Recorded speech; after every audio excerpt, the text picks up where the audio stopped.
नमस्कार. आपण आता आहोत बांडू बीच त्या ठिकाणी.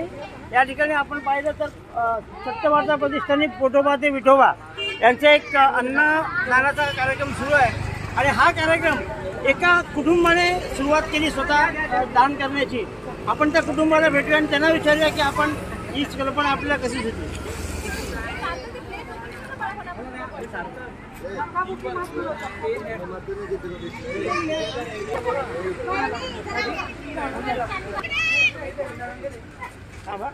जगताप कुटुंबाला विचारून कल्पना आपल्याकडून होती.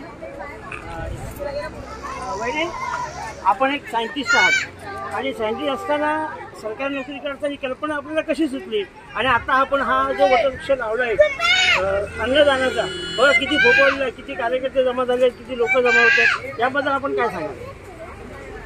खूप आनंद होतोय. हा उपक्रम यांनी सुरू केला. आम्ही एका संस्थेमार्फत आम्ही हा कार्यक्रम राबवतो. त्याच्यामध्ये आम्ही आपल्याला ज्या गोष्टी करायला आवडतात तसं ह्यांना कल्पना आली की आपण सगळ्या लोकांपर्यंत अन्नदान दिलं पाहिजे. त्याच्यावरनं आम्ही हळूहळू करून ही संकल्पना वाढवत गेलो आणि खूप आनंद होतो. आज ज्यांच्याशी हे सांगतायत किंवा मी सांगते ते सगळे लोक आम्हाला आमच्याबरोबर जोडले गेलेत. कोणी पैसे देत आहे, कोणी काही अरेंजमेंट करत आहे. अशा प्रकारे खूप आनंदी सोहळा होतोय, वाढत चाललेला आहे आणि गोरगरिबांना खूप आनंदाचं वातावरण इकडे आहे आणि हे असंच अविरत चालत राहू दे असं आमची इच्छा आहे. आता आपण यांना विचारलं की त्यांनी सांगितलं की आम्हाला सुचलेली कल्पना कुटुंबाला. जगताप सर, आपण या कुटुंबाचे प्रमुख आहात. आपण एक कुटुंबाने काही ठिकाणी अन्नदान करण्याची सुरुवात केली. आपण काही मित्रांना सांगितलं, आपल्याकडे जोडले गेले, आपल्यासोबत स्वामी समर्थांची संस्था सत्यवार्ता प्रतिष्ठान जोडली गेली आणि अशा अनेक लोक आपल्या सोबत येत आहेत. हा अन्नदानाचा कार्यक्रम सुरू आहे आणि आपण जे सांगता नेहमी की आध्यात्मिक आणि सायन्स हे काही वेगळं नाही आहे. म्हणजे एक सायंटिस्ट आहे, एक तुम्ही आध्यात्मिक आहात. तर हे सगळी तुम्ही हा प्रसारा जो आता वाढवलेला आहे, अनेक ठिकाणी वाढत चाललं, अनेक मुंबईत बऱ्याच ठिकाणी आपण कार्यक्रम केलेला आहे. काय सांगाल आपण की याबाबत? मला एक सांगायचं आहे की जी आपण पोटोबा ते विठोबा ही संकल्पना जी राबवली कुटुंबाच्या माध्यमातून, त्यांच्या प्रेरणेने राबवली, त्याच्यामध्ये माझी मुलगी वेदिका हिचा सिंहाचा वाटा आहे. कारण मला एक लक्षात येतं की पोटातूनच आजाराची निर्मिती होते. पोट हे एक प्रमुख ठिकाण आहे की ज्यातूनच आजाराची निर्मिती होते. आणि आज व्यक्तीला पोटात अन्न नसेल तर पोटासाठी चोऱ्या माऱ्या असे विचित्र प्रकार निर्माण होतात. तो जो भाग आहे तो अध्यात्माशी जोडलेला भाग आहे. विदाउट पोटामध्ये अन्न नसताना तुम्ही देवाची भक्ती करू शकत नाही, त्याच्यामध्ये पोटू शकत नाही. तर एकंदरीत आहे ना की आध्यात्मिक साधनाची वृद्धी व्हावी आणि प्रत्येकाच्या पोटाला अन्न मिळावं अशा प्रकारची भावना घेऊन त्या गोष्टीची सुरुवात केली. मला आनंद होतोय की आज ना सत्यवार्ता प्रतिष्ठान